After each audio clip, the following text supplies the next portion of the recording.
We are on to the next group of 6 as we look at more PPR rankings, the consensus PPR rankings. We got a comment here from Corey, who was waiting patiently for the show to begin. He said, let's guess 13 through 18 in no particular order.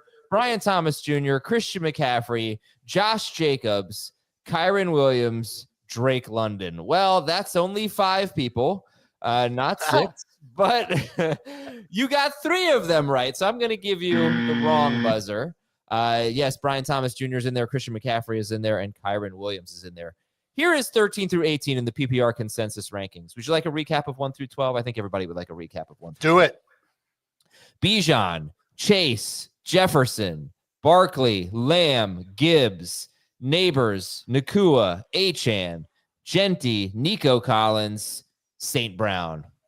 No one ever calls him Collins, right? It's either it's Nico or it's the full name. All right, so here's 13 through 18. Christian McCaffrey, 11 spots too low. A.J. Brown, Brian Thomas Jr., Derrick Henry, Kyren Williams, Brock Bowers. All right, guys, I have a trivia question for you. Who averaged more PPR fantasy points per game in games they did not score a touchdown? Bijan Robinson or Derrick Henry? Bijan. Henry. It is Bijan. I only said that just to use your train of thought. You wouldn't be, or Dave's train of thought about your questions. You wouldn't be asking us if it wasn't about this. But Dave's learning because it was Bijan. But by how much? How many more? So 7 games for Bijan where he did not score a touchdown. 4 games for Henry. How many more fantasy points per game did Bijan Robinson average than Henry in those games without touchdowns? 2.6. 1.5. How about 0.5? Derrick Henry, 13.9 PPR fantasy points per game in 4 games without a touchdown. By the way, 4 games in a row. The only 4 games all year was a 4-game stretch, mid to late season. Bijan, 14.4 PPR fantasy points per game. I just thought that was super interesting because, you know, people will say about Derrick Henry, well, in a PPR league, if he doesn't score a touchdown, all right. But maybe he's not so bad. Do you know how many of those 4 games were Ravens losses? Oh, I don't know that. Useless. But I could probably tell you very quickly. Let's see. 1, 2, 3. I will tell you very quickly. He went 3-1 in those games. Oh, okay. That's interesting. Yeah, including a 24-19 loss to the Eagles, in which he had 19 carries and 3 catches. All right. Anyway, how many of those games did Rashad Bateman have at least 2 catches? Okay. No. Yeah. Okay. All right, let's do some news and notes real quick, and then we'll get into 13 through 18 in the PPR rankings. Cleveland wide receiver Deontay Johnson says he thinks the Browns, and he says Kenny Pickett, he saw him running with the ones, which we knew that, but he said he thinks he'll be the starter through the preseason. So, you know, look, it's Deontay Johnson. It's not the head coach or anything, but there's a vote for Kenny Pickett, at least in the preseason. I saw a note that Deontay Johnson was running as the primary slot receiver for Cleveland in minicamp. And I thought that was interesting. And maybe he should be on the final round radar, so to speak. So we get him for like 6 games, and then he does something to annoy the Browns, and he gets cut. And then he goes to the Bengals to complete his tour of the AFC North teams. Then he gets cut from there. Then he goes to the Argonauts and leads the CFL in receptions. Okay, well, I will put him on my CFL fantasy team. That's my analysis for Deontay Johnson. But it's more than Jerry Jeudy here. You know? Listen.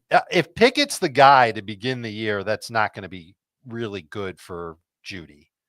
We're all rooting for Flacco to be the quarterback because he's so aggressive at throwing downfield. Pickett might not be. And that it would be a little frustrating for people that lean into Jeudy, expecting the same type of target volume that he got last year. I don't think that'll happen. All right, Nick Kosmider of The Athletic thinks that R.J. Harvey will be a significant part of the offense. He downplayed the idea that J.K. Dobbins is just going to make Harvey not a part of the offense, basically not a big part of the offense. He compared Dobbins and Harvey to the quote type of 1-2 pairing Peyton has consistently used in his offenses. Okay. We've seen that a lot. We've seen the Ingram Kamara obviously comes to mind. That would be wonderful for both of them. Would require a lot of catches though for Harvey to be really good. And I don't think he's going to be their best third down option. I think that they want Dobbins to have that role. So the way I kind of look at it is to start the year, maybe a little bit of Dobbins on rundowns, but more Harvey there. Third downs, Dobbins. And then once Harvey gets acclimated, it reverses and maybe Harvey gets a little bit more on third downs and Dobbins gets phased to a smaller role, assuming he stays healthy. But it could go a number of ways. I really think it's going to be important to pay attention to what goes on in training camp with the backfield in Denver. And there's been reports that go the other way, saying that J.K. Dobbins is going to have a sizable role, and it's to be determined what R.J. Harvey will do. So I think this is just something we're going to have to sit on until mid-August at the earliest. Jenna Lane of ESPN thinks Emeka Ibuka is going to have a big role in the Bucs offense, and Rob Domofsky of ESPN says Matthew Golden appears set for a significant role, even if he's not an immediate starter. Jamie, do you think Ibuka is someone that should knock down the fantasy value of Evans and or Godwin? Yes. I mean, you don't draft a first-round receiver with the idea of not playing him at all. And so when you're as talented as he is, he's going to command some level of targets. And then you factor in Jalen McMillan as well. So I think these guys definitely take some level of a hit in their production. I mean, I know for me, I have it baked into both guys where I have them ranked. Godwin's outside the top 24, barely inside the top 30. Part of that is injury. Evans is just inside the top 24. I think anybody taking Evans in the first 3 rounds is making a mistake. I think anybody taking Godwin in probably the first 5 rounds is making a mistake. I hope I'm wrong because they're extremely talented players and we know what they've been able to produce. But look, if Ibuka stays healthy and McMillan, gets 5-6 targets a game, which, may be possible if Baker's going to throw a lot, then it's going to be a frustrating situation for all 4 of those guys. How high would you go on Ibuka? Oh, he's a double-digit round guy. I think sure. Once you start looking at, the Adam Thielen, Rashid Shaheed range, those type of guys where either quarterback issue or age or, second receiver on a bad offense, third receiver on a, mediocre offense, why would you not take a chance on somebody with that type of upside? Okay. Especially, I memean, depending on when you're doing your draft, like best ball drafts, he's potential winner if Godwin's out for the start of the season. Yeah, I wonder if some of this is, or because this isn't the only report on Ibuka having a big role. I wonder if some of this has to do with Godwin's progress coming back from his injury. Again, another thing to look at in August. Yeah, for sure. Don't draft yet. Okay, let's get to it. PPR consensus rankings 13 through 18. McCaffrey, A.J. Brown, Brian Thomas Jr., Derrick Henry, Kyren Williams, Brock Bowers. One of the things we talked about on FFT Express yesterday, Dave, was this sort of this moment in the draft in the second round where maybe you run out of the elite players, the guys who have the potential to be elite. And obviously we don't really know that, but this is just a guess based on where we are. And I think we get that here, right? I mean, is it at 16 with Derrick Henry or whoever might be 16 for you?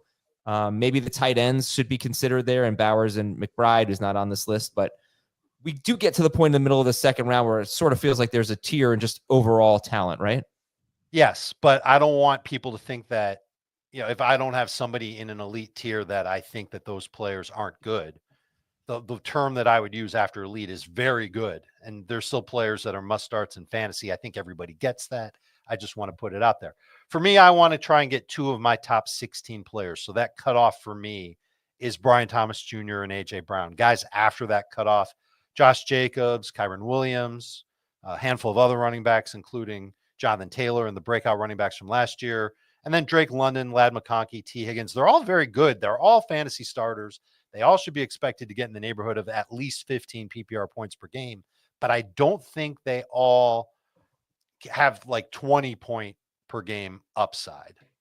And that, to me, that's just the difference between the guys that are in those first 16 picks. Derrick Henry's in those first 16. even in full PPR. But after those guys, yeah, it's a little bit of a step down in terms of expectations, in terms of ceiling, and in terms of floor.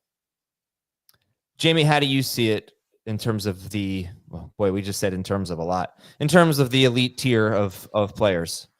I guess my question for Dave would be, is if that's how you feel, are you, and you have the chance to pick your draft slot, are you picking toward the back end of round one? We talked about this on the show. I think especially if I want to go receiver, yes. Back end of round one, like 9th and later. Is that what we figured out, Adam? I think 8th. I think 7th. Well, we said the top 16. I think it's 9th. Oh, yeah, 9th. Right. Yes. 9th. Right. 9, 10, 11, 12, 13, 14, 15, 16. 9th. Yes, that would be 9th or later, would get you a top 16 pick. However, I do have to wonder, why are we not including Bowers and McBride as, guys who have the chance to be elite? Maybe they're not going to score as many fantasy points as AJ Brown or something, but their positional advantage, I think, makes up for that a little bit, right? I'll answer that. It does make up a little bit, but I don't want to pass on a player whose floor is what those tight ends did last year. Okay, those guys averaged 15 PPR points per game last year. They were awesome. It's going to take a lot of targets, a lot of catches for them to meet that in 2025. I'm particularly nervous about that for Bowers compared to McBride. That's why I have McBride first over Bowers in PPR. And I as much as I love those guys and I want that positional advantage, I don't want to reach for it.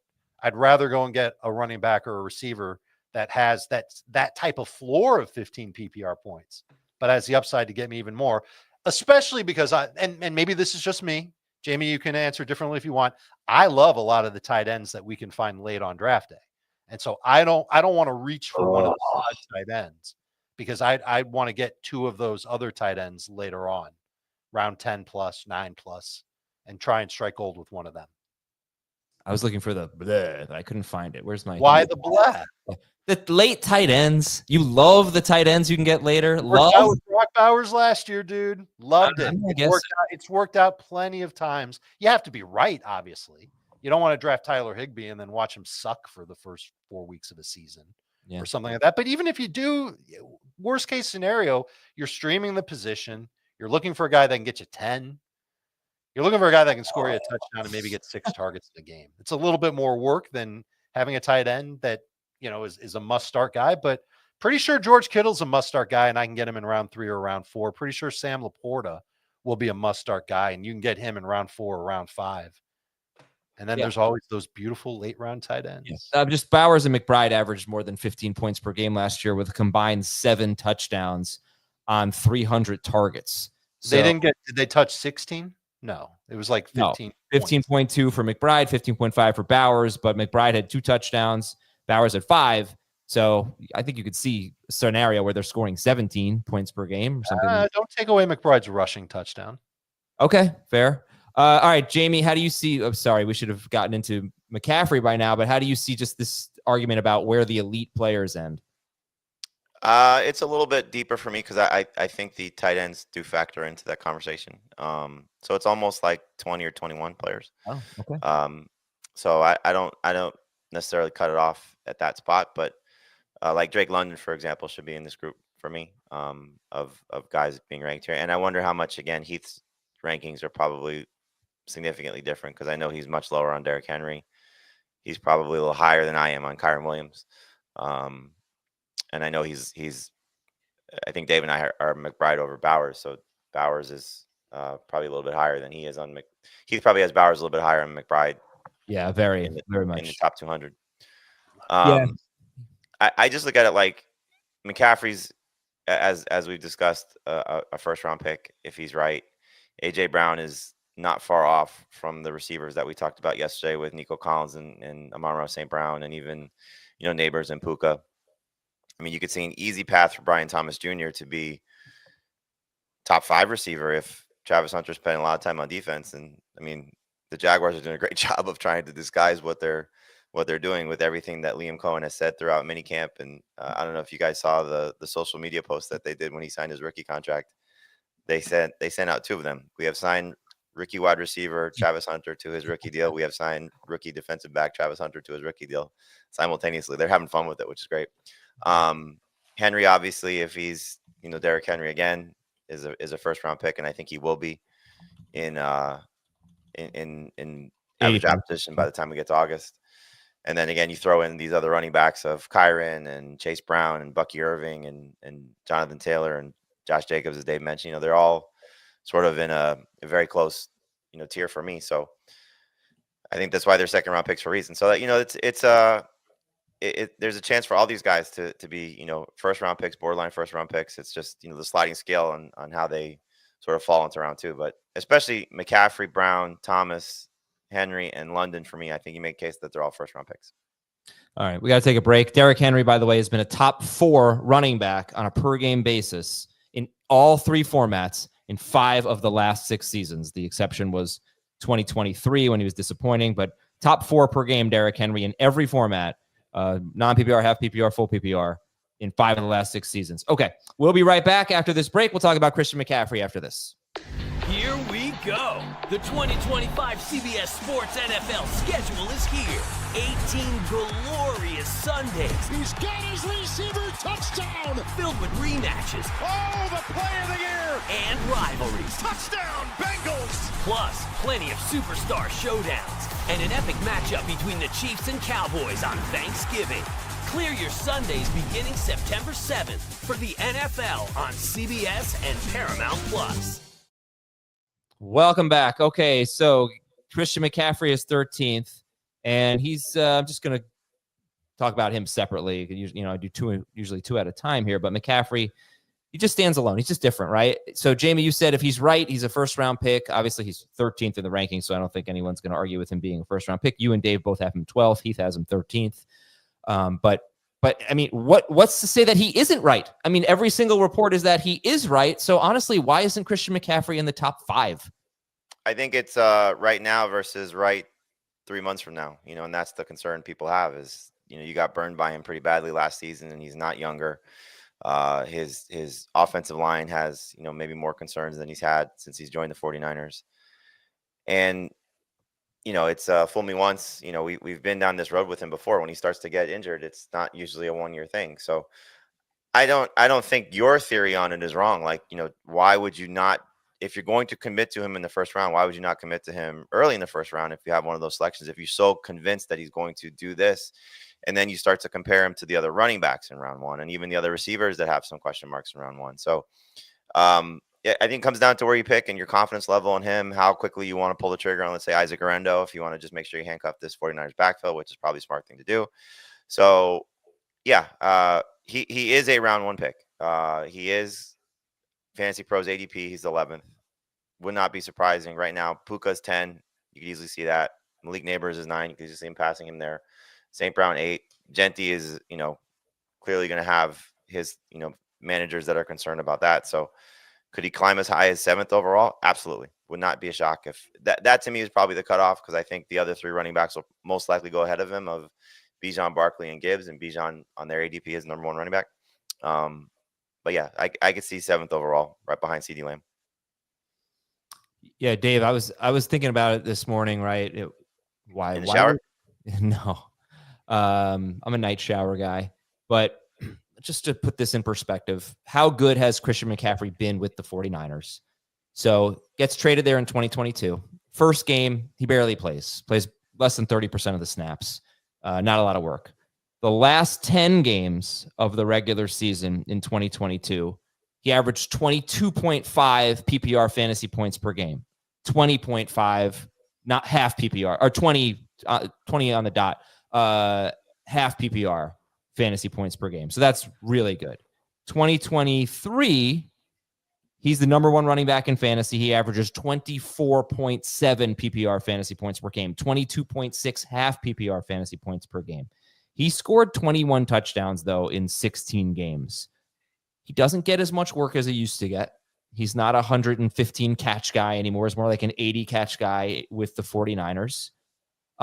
So the argument for me against what I've been saying about taking McCaffrey 3rd overall is that he's not, at his best, I still think he's the best running back. it's not so much better than the ceiling for Bijan, the ceiling for Barkley. It's not that anymore. So it might be 1 to 2 points better. So that's what you have to factor in, I think. He's not what he was in Carolina. He still might be that good as a player, but they don't use him the same way. Now, look, they don't have Debo. Ayuk's hurt. Maybe they do throw to him more. But just based on what he's been with the 49ers, he's been amazing. Hasn't been super duper amazing like in the past. So maybe that's enough for people to say the difference between his ceiling and Barkley's ceiling and Bijan's ceiling and Gibbs' ceiling is not enough for me to take him in the top 6. Right. And it's not the same as the ceiling was once upon a time. It's not to say that he can't get back there, but I think you'd bet against it for a 29-year-old running back coming off of multiple lower body injuries. And that's the bulk of the case against McCaffrey if you take out the injury risk. And I think everybody kind of views him as a high injury risk. I think if you're going to do that, let's just not forget that he didn't play much last year. And so there isn't as much wear and tear on his body. And if he can go through all of training camp without missing any time, they rest him a couple of days a week, something like that. They manage his workload. Then I think you can feel confident enough to take him in late round 1. I'm kind of surprised I'm saying it myself because I remember after the season ended last year, I was like, no way he shouldn't be a round 1 pick. Yeah, maybe he should, because the upside of getting a guy that can put up 23, 24, 25 PPR points per game with a pick 10th or 11th, that's pretty good. I would take the chance on it, but Jamie hit on one thing. I don't want people who take McCaffrey to forget about handcuffing him. This will be something that I think we see a little bit more of from some of these riskier running backs that we're taking earlier, is to try and get the backup, especially in the case of McCaffrey. We think it's going to be Garendo. We saw Garendo play last year. He was pretty good when he had a lot of work in San Francisco. I'd want to kind of, ensure the investment in McCaffrey by targeting Garendo in round 8. And so if you're willing to take McCaffrey, and Adam, you can do this if you take him 3rd overall, I would strongly encourage you to commit that round 8 pick to Garendo. And then even if you don't take McCaffrey, getting Garendo in round 9, round 10, if you see him sitting there, do it. Adam, let me ask you a question. How many, as the McCaffrey guy, how many games would you need him to play to justify taking him in the top 10? Assuming he played all of the fantasy playoffs, didn't burn me there, I would say 14. I would say I'd be okay with him missing 3 games. I'd go 3, even is lower. that the max? Maximum. I'd go lower. Fair. Let me ask you guys this. If I guaranteed you that every player in football was playing 17 games, who would be the first pick who would be your top 3 picks in fantasy? Chase, Bijan, McCaffrey. Bijan, Chase, Gibbs. McCaffrey would probably be next. Okay. All right. So look, that's it. They just said on a per game basis, they basically expect McCaffrey to be a top 4 player. So it's really just a personal risk assessment for all of you. Well put. And we can move on. But the last thing, I think I've said this a couple of weeks ago, my biggest issue with McCaffrey, honestly, is just to keep the streak alive. If I draft Christian McCaffrey in round 1, I really don't think I can draft Tyreek Hill in round 3. I think that's too much risk. Well, but what is it? Is just you're talking about older player coming off of an injury that hurt his numbers. Yeah. And honestly, before last year, like Christian McCaffrey's 29. Before last year, age 29 looked like a really bad year for running backs. I could give you Melvin Gordon, DeMarco Murray, I think LaShawn McCoy. There were some just bad years. Guys fell off a cliff at 29. And then James Conner and Aaron Jones were both good at age 29. Derrick Henry was unbelievable at age 30. So are we rewriting, what we knew about age 29? There's still that risk with McCaffrey. 29 is not young. And he had more touches than most of those guys entering their age 29 season, even though he's missed so much time with injury. So, yeah, it's just a little too risky. All right, enough about Tyreek Hill. Let's go to A.J. Brown and Brian Thomas Jr. They are next in the consensus rankings, 14 and 15. A.J. Brown and Brian Thomas Jr. Who do you guys like better? Thomas. They are literally back-to-back in my rankings. I've got Thomas ahead of Brown. Okay, so Jamie, why Thomas ahead of Brown? I know it's obviously close. You also have them back-to-back. Do you have a strong preference or just whatever, roll of the dice? Right now it's Thomas. That could easily change, again, depending on how strong the reports are in the positive for Travis Hunter playing offense. But I mean, you don't have the rookie season that he had, and get the type of play caller that the Jaguars got from the Bucs in Liam Cohen. And as good as it may have been for him from the standpoint of no Kirk and no Ingram and a quarterback that had a YOLO mentality of Mac Jones, I'm hoping that the quarterback talent of Trevor Lawrence is going to be a benefit for Brian Thomas. So he was fed targets. He was awesome. And you go back to this time last year when we were talking about rookie wide receivers following the draft. Oh, yeah, Thomas, he's probably a project. He's a young receiver coming out of LSU, made a lot of big plays, but is he going to be a polished receiver? I mean, my God, he was unbelievable, and especially what he did in those final 6 games. So, that seems like the maturation process, the development process has really been accelerated for him, and I think he's going to thrive in this offense. So whether he's the Mike Evans, the Chris Godwin, a combination of the two, Liam Cohen moving these guys around, and just putting his imprint on it with a different passer and players, like the sky's the limit for me. So I think we've seen this a few times, like getting Neighbors and Thomas at the turn is a pretty fun way to start your team. Yes, it is. Again, Hunter could take away from that because Kirk and Ingram weren't there, so he was sharing the field with a bunch of nobodies essentially. And I do think that it does sort of factor in. I know we're going to talk about this on FFT Express, some late round veterans. I do think they like Diami Brown, probably more so than just a throwaway signing. So he's going to get some opportunities. I think Brenton Strange will get some opportunities, but I just think the upside for what he showed as a rookie and what's ahead for him in year 2, I'm just really excited about him. Whereas AJ Brown has become a very safe staple for fantasy managers. I think I talked about it on FFT Express yesterday. 3 straight years, averaging at least 16.7 PPR points per game. Last year, he did that on 7.5 targets per game. He had at least 15 PPR points in 7 of 13 games. There were 4 games when he had 15 PPR points, even when Saquon also had 15 PPR points. I think we'd all wish that those numbers were a little bit higher. I'm encouraged by the note out of Philadelphia that new offensive coordinator Kevin Patullo said they want to kind of change up their offense a little bit, maybe throw a little bit more. And we're going to make a bear case for Saquon Barkley. We've already started. I talked about it on yesterday's show, just the track record of running backs that have 400 plus carries in a season and how they perform the year after that. If we're talking about a year where Saquon isn't Saquon, or heaven forbid, he's not even on the field, we can see an uptick in targets for AJ Brown. And that'll make this call of Brown behind Thomas potentially look foolish. But he feels like a safe number 1 fantasy wide receiver for me, maybe without that type of upside that BTJ has. Because we saw a little glimpse of that upside last year with Thomas Jr. And when he was cooking with Mac Jones, I don't want you to think that he was just getting nonstop, 20 plus air yard targets. He was getting short area targets too, and he was making plays with them. I do worry a little bit about a lot of those targets going to Travis Hunter this year. And I also went back and looked. There weren't many games last year when multiple Tampa Bay receivers each had 8 targets in a game. So when we talk about funneling targets, this plays to Diami Brown, actually, Jamie. When we talk about funneling targets in Jacksonville, and we're assuming, well, Thomas will get a ton and Hunter will get a ton and no one else will get any. I don't know if that's how Liam Cohen's going to play it. That's not how he played it in Tampa.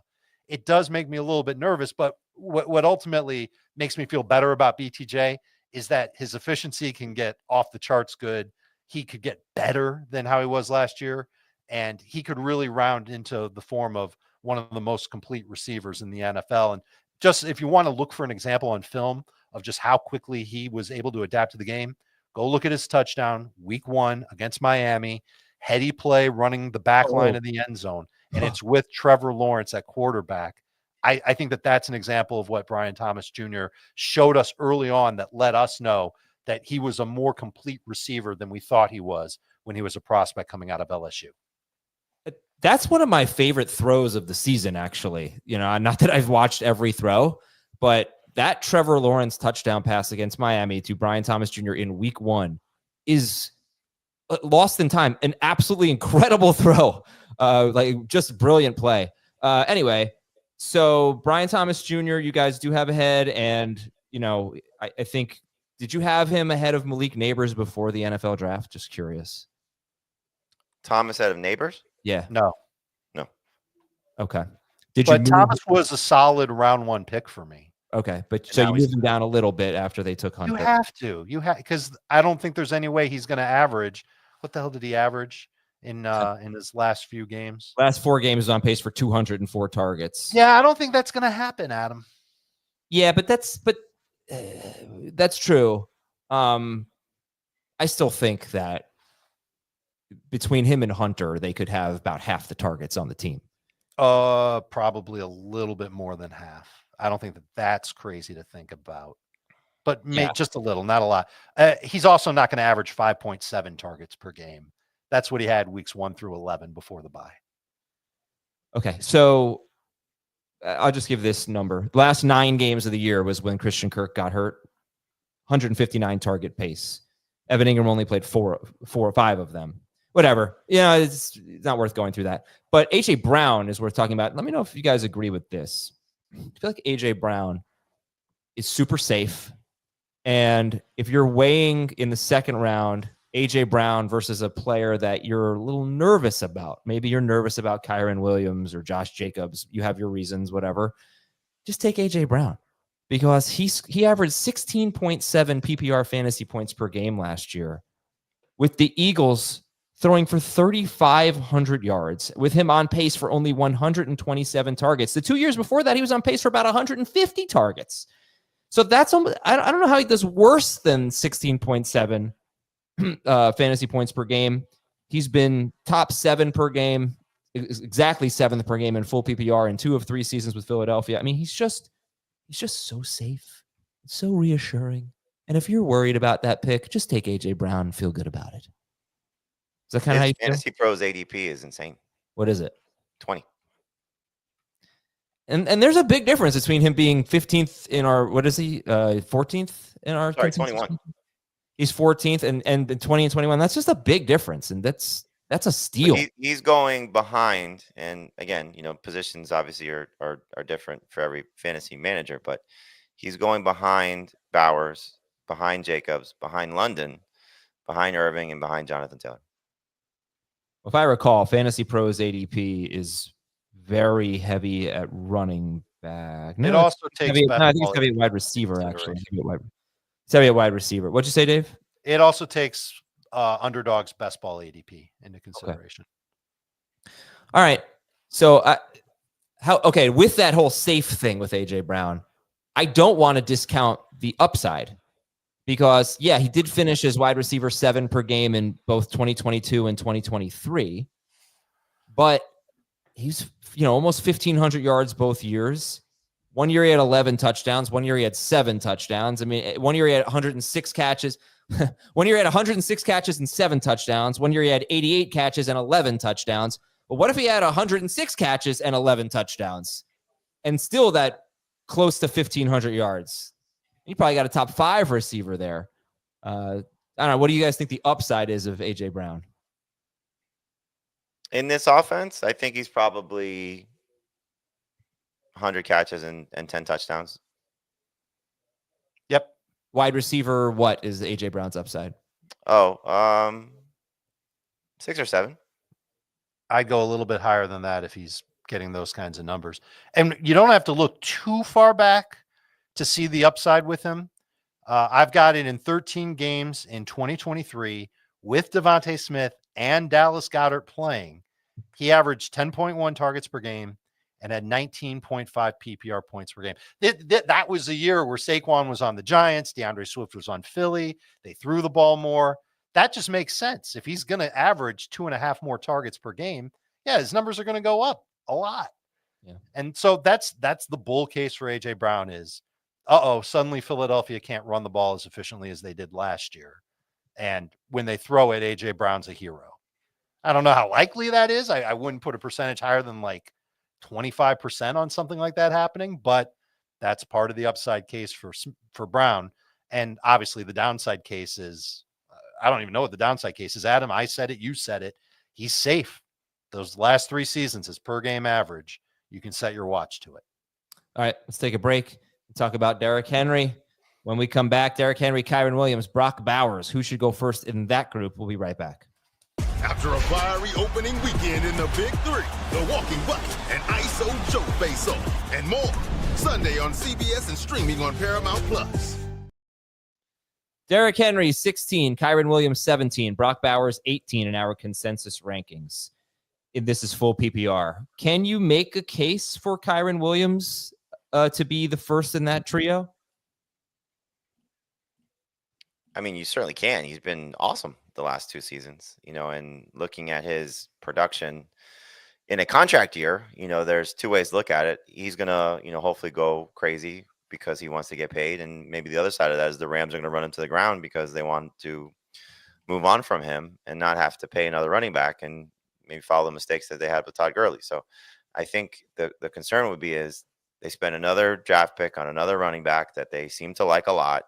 And this is one of the best teams that we've seen in the less need era of finding, late round picks, Kyren Williams in particular, sure. and getting great production out of them. Now, the flip side of that is they drafted a running back last year and barely used him in Blake Corum because Kyren's been so, I don't want to say extremely productive because they don't get a lot of big plays out of their run game, but he's just does the things that you ask him to do. And this is, kind of these conversations we have about veterans versus, maybe players who are more explosive, but he's been productive in this role. He scores touchdowns. He does enough in the passing game.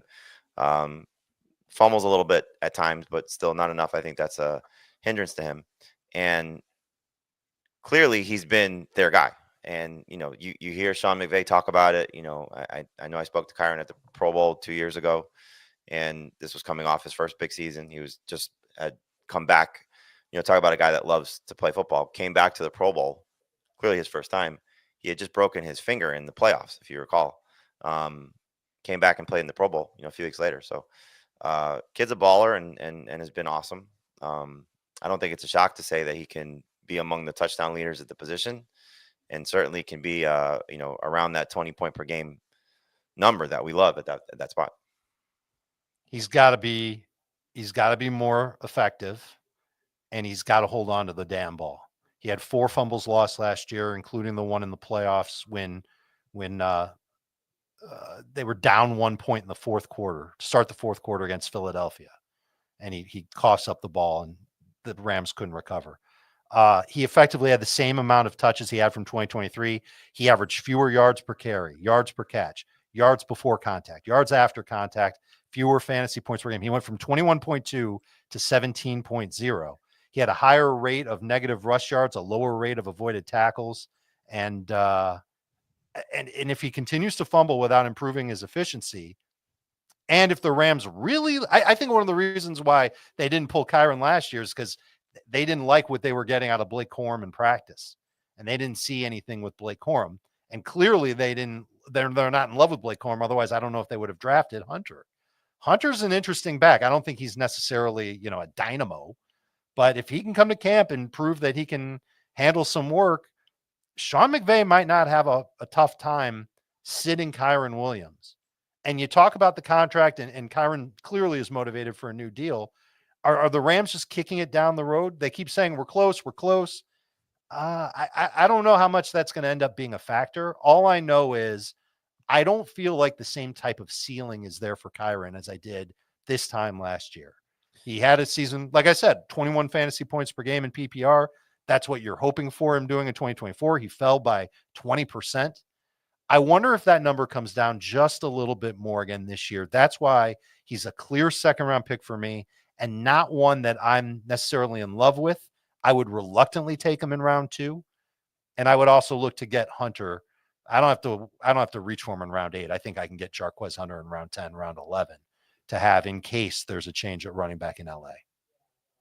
Yeah, one of the things that I mentioned last year about Kyren Williams, who averaged 5 yards per carry in 2023 when he was the number 2 running back per game. He had such an easy schedule. He did not face a single team that finished the year. Adam. What's that? Go ahead, finish your point. I know. Mine is a great segue, right?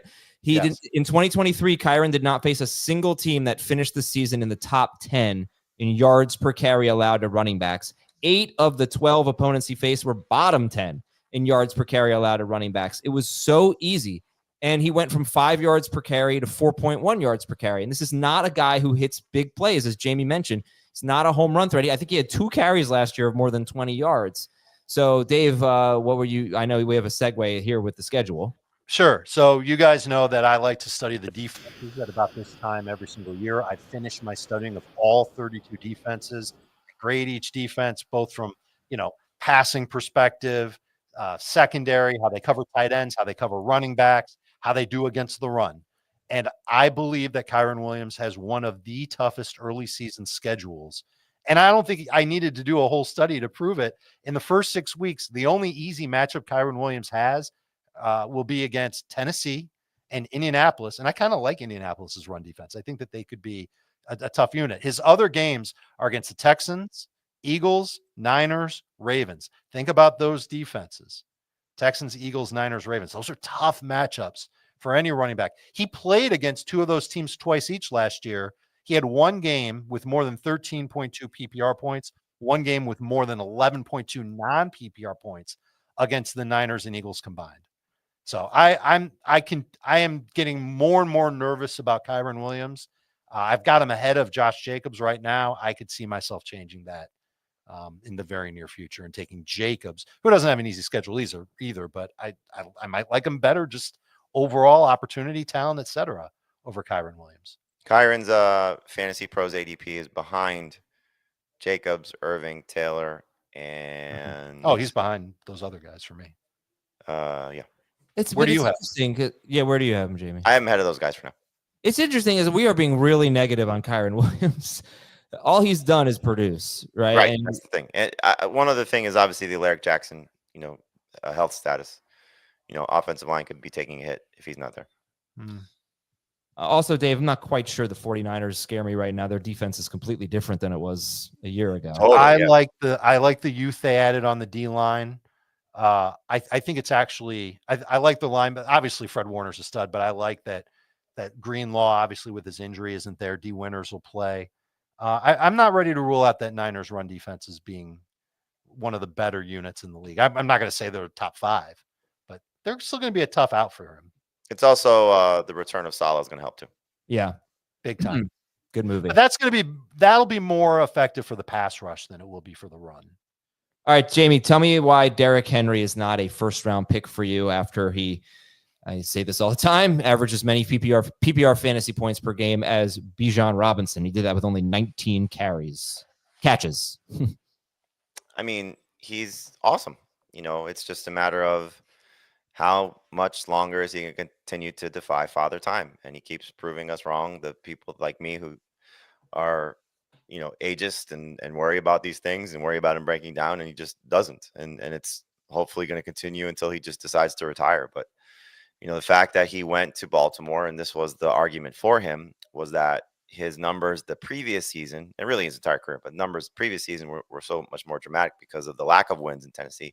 But he was so much better with the Titans when they won those games in 2023, the few that they did, that he goes to the Ravens where Harbaugh averages 10 wins a year during his career, and he was exceptional. And so he doesn't have to catch the ball the way that he performs, the touchdowns that he scores, and, now on a much more productive team across the board. So he's 31 now, turned 31 in January. Running backs just don't continue to produce at this age historically. However, the great ones do, and he's great. And so I think it's just time. I know I've, just put my feelings on his age and, concerns just aside. And at this point, okay, he's a late round 1, early round 2 selection. If you're looking for a running back in that range, so right after, for me, it's McCaffrey. This is the spot for him. So again, late round 1, early round 2. If you are, so inclined to just continue to buy into him completely, he's probably, again, going back to, the names that I listed after CeeDee Lamb. So starting with Genty at 7th overall, you can make a case that that's where Derrick Henry belongs, because we could sit here and say, McCaffrey has risks. Well, Henry hasn't shown those risks, and he's, 2 years older. And so clearly how they get their job done is different, but at the end of the day, you want those fantasy points, and Derrick Henry has continually given you those fantasy points, that fantasy production. He's just awesome. You can make the case that Derrick Henry should be a top 5 pick in full PPR. Yeah. Because when things go right for him, things are awesome. How many touches per game do you think he will average this year, guys? 21, 22 touches per game. 20, yeah, 20 to 22, I guess. Okay. Well, there were 14 games last year where he had at least 14 touches, and he averaged 21.4 PPR points per game in those 14. 20.2 non-PPR points per game. He scored 15 touchdowns. He had 10 games with at least 100 total yards and 2 more with 96 total yards. He also had 3 games with 11 or fewer touches. I'd have to really look into those games to see why he only had 11 or fewer touches. And he predictably stunk in those games. He did have 3 touchdowns. I think it's pretty simple at this point that he's a monster who needs to be fed. The Ravens they've got other backs there. They've got, smaller guys, Justice Hill and Keaton Mitchell's healthy and he's running real fast. He said he ran over 23 miles an hour recently. I think that's cool, but they're not going to use those guys when they've got a hoss like Henry in the backfield. He's going to get the ball at the goal line. As long as he gets a decent amount of work every single week, he's a slam dunk. And so it's almost the same type of thing that we said about McCaffrey. How much risk are you willing to take? But it's easier. It's seemingly easier to take the risk with Henry because he hasn't pulled a McCaffrey where he's missed almost an entire season because of an injury popping up. And he didn't have back-to-back terrible years. There just isn't any. There are no signs of Derrick Henry wearing down. Well, I don't know. What? There were, though. That's the thing. There were when? His last 3 years in Tennessee, he averaged 4.2 to 4.4 yards per carry, which really just wasn't good for him. He wasn't as good, I think, before contact. He was good at contact. And then his game changed. His opportunities changed. Yeah, right. I know, but it was a surprise. And to me, anyway, I didn't see him going from 4.2 yards per carry to 5.9 yards per carry. And that, I think, is coming down. 5.9 yards per carry is not happening again. I'm actually less concerned about, he averaged about a touchdown per game. I'm less concerned about that with Henry than I am with the 5.9 yards per carry. But if he doesn't average 5.9 yards per carry, it's going to be harder to score all the touchdowns. He probably won't have quite as many long ones, I would assume. So I think he overachieved last year, as great as he is. And by the way, with the catches, if you're worried about the catches with Henry, I mentioned 5 of the last 6 years, he's been top 4 per game in every format. In 3 of those years, he's averaged 1.1 to 1.2 catches per game. Yeah. He always does it. I just don't know how efficient he's going to be because 5.9 yards per carry is you cannot expect anything close to that for anyone. But I don't know how much of a decline it'll be because of the team that he plays on. I mean, right. Lamar Jackson's threat is so dramatic. And what he does as a passer, obviously as a rusher, the RPOs, all those things that they do in this offense to create space for their run game. I mean, it's just, it was the perfect marriage. And, you saw it. He was, at one point, people were saying, why is Lamar Jackson an MVP when he has maybe an MVP in his backfield as well? Like, there's just so much to love about what Derrick Henry did last year. So yeah, maybe it goes, what do you say, 5.9? Yeah. So maybe it's 5.2, maybe it's 4.9. Like, he could lose a yard and still be very successful. It's just, I think just by nature of this, really, I'll say it. And I've been probably the most anti Derrick Henry on the show for years it's just an injury. I don't think it's a production thing or a performance thing at this point with him that's going to, maybe he slows down a little bit, but I don't think he's coming off the field. The catches haven't mattered for him, as you alluded to. And so, unless he misses a significant stretch of the season, I have a hard time not seeing him be in the top 10 at this position. Okay. So then you guys have him. Dave has him 14th overall. Jamie has Henry 16th overall. And Heath has Henry 21st overall. Well, let's finish with Brock Bowers here. Hold on, wait. Just quickly on Henry. Okay. The other reason why you're not seeing him is a top 10 pick in our PPR rankings is the ceiling argument.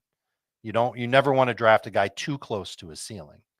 And I think because of the injury risk, although this is the point I really wanted to make. How many soft tissue injuries has Derrick Henry That's the had? thing. He's not an injury risk. Nothing. Chris McCaffrey had 2 last year. You can't call him an injury risk based on his career. He literally broke his foot in half. Yep. Yeah. And it was after his 2,000-yard season. Took him off the field. And he kept playing, right? He did. Broke his foot. He did, and then he didn't. Yeah, for the rest of the game. Yeah. Okay. So Brock Bowers. Dave, I think you should start on Bowers as you're super low on him compared to consensus. Heath has Bowers 12th. Jamie has him 19th, and Dave has Bowers 26th, and that's how you get 18th in the consensus rankings.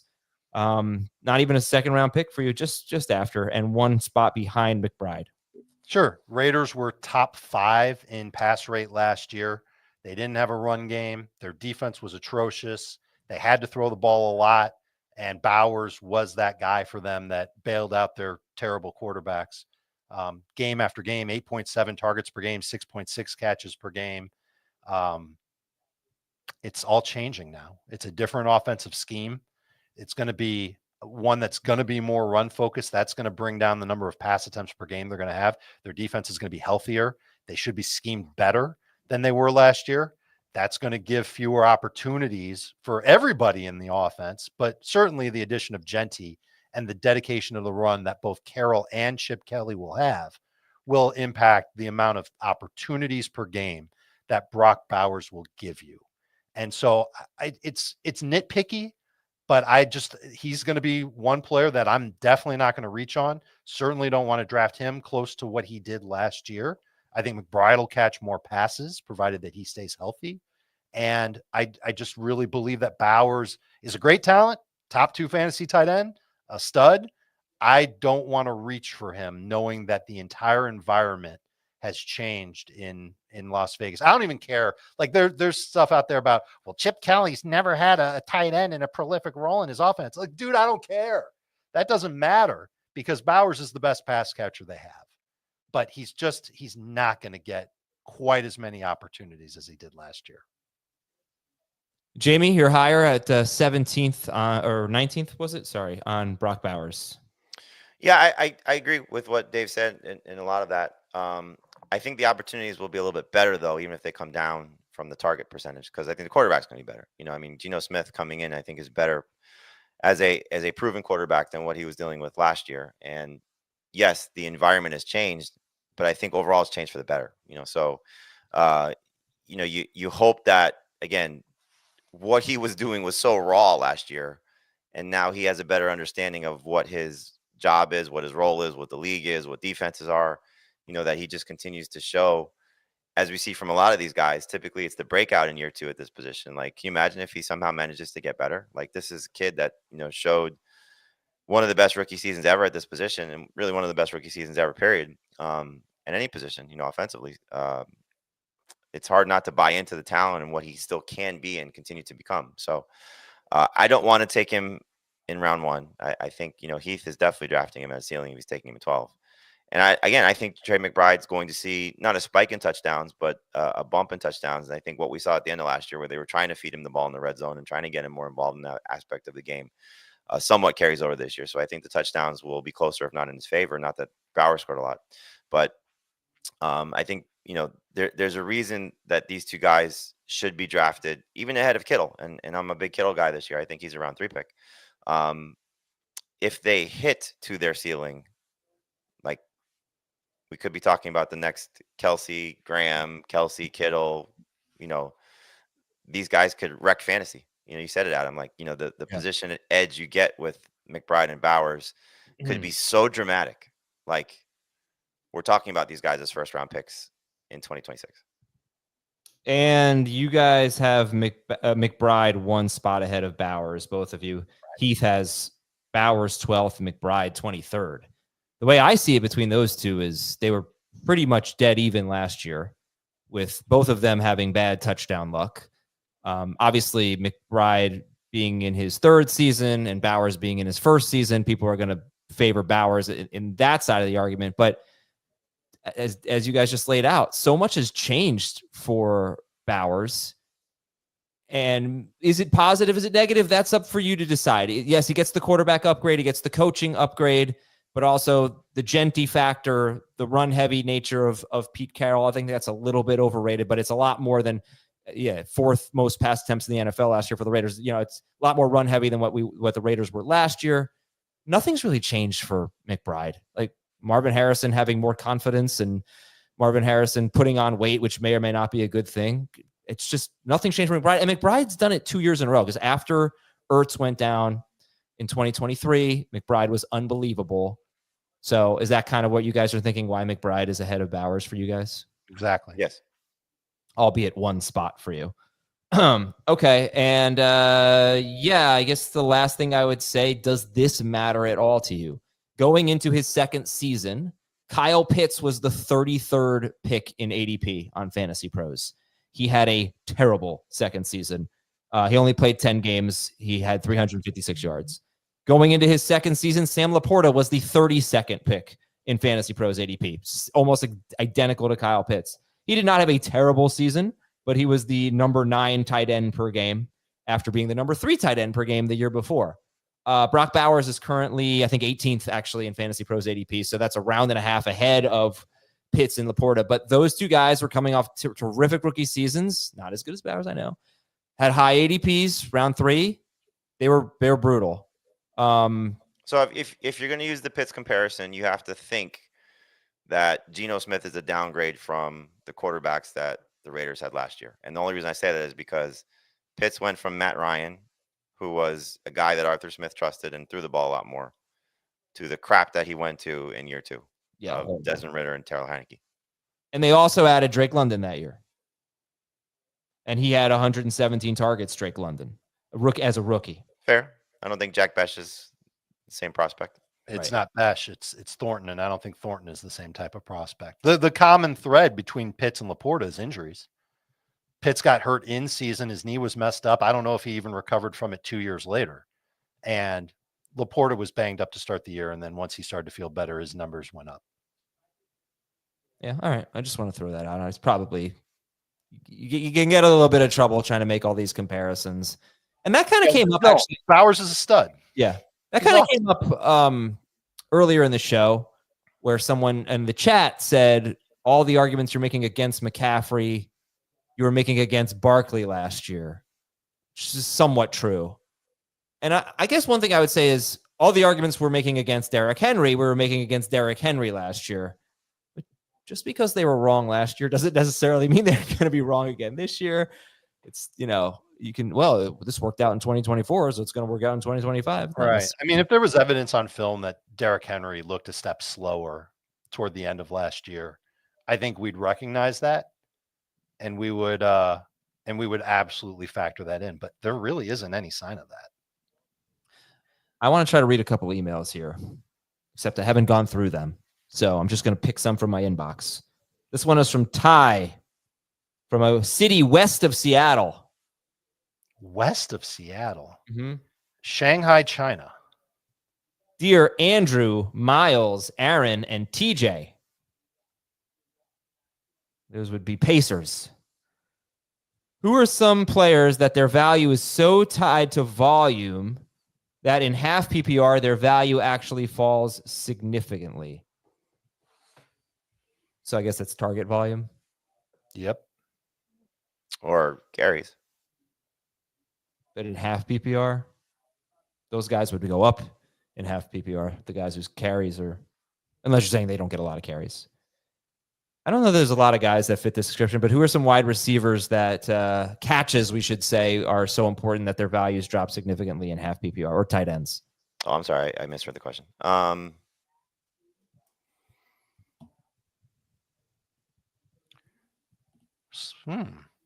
McBride? Yeah, it's guys like that. Think high target volume, low everything else. Lack of touchdowns. Right. Like I'm trying to find players that had like a 4-point difference on a per game average from full PPR to half PPR. Here's one that's interesting. Jamar Chase. Not that I'm saying you're going to pass on Chase with an early round pick in half PPR. 3.7 point difference between full PPR and half PPR. Wow. Really? Chase. Yeah. Chase is kind of an interesting player because he was this kind of downfield threat, I believe, as a rookie. And ever since then, the Bengals have been so short area with their passing game. It's really weird. And he doesn't really have that high of an ADOT, and he doesn't. We've seen him make explosive plays, but Jamar Chase's explosive play rate might surprise you. It's not what you'd think. Shakir went from Shakir, yeah, that's one. 12.2 to 9.6. I want to get to two guys like Jamie said, though. Like you talked about McBride and Puka. Are you just assigning them low touchdown totals, basically? You expecting that? I mean, that's kind of been their history, right? So there's no reason to believe it's going to change. Well, I think McBride can. Again, to what level is hard to, qualify, because he's never been a 8 touchdown guy, certainly never been a 10 touchdown guy. Can he be a 6-7 touchdown guy? You can tell I've been hanging around a lot of teenagers, like 6-7, that they say it all the time.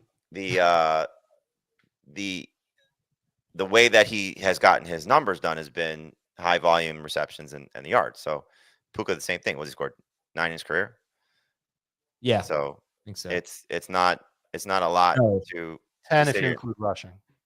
To sit here and say like, oh my gosh, they're going to be, dynamic touchdown producers. So 9. Every change in format is going to hurt them a little bit. All right, that's the only email we're reading. Thank you very much, everybody. We will talk to you tomorrow on Fantasy Football Today as we wrap up the consensus top 24. And no Dave tomorrow, and no Jamie tomorrow, right? Sad. Nope. We both have ready for the state tournament. We both have Little League coaching to do. But Heath and Dan will be talking about 19 through 24 in the consensus rankings. Have a great day, everybody. Talk to you tomorrow. I can't wait to change all my rankings, so it just throws everything off.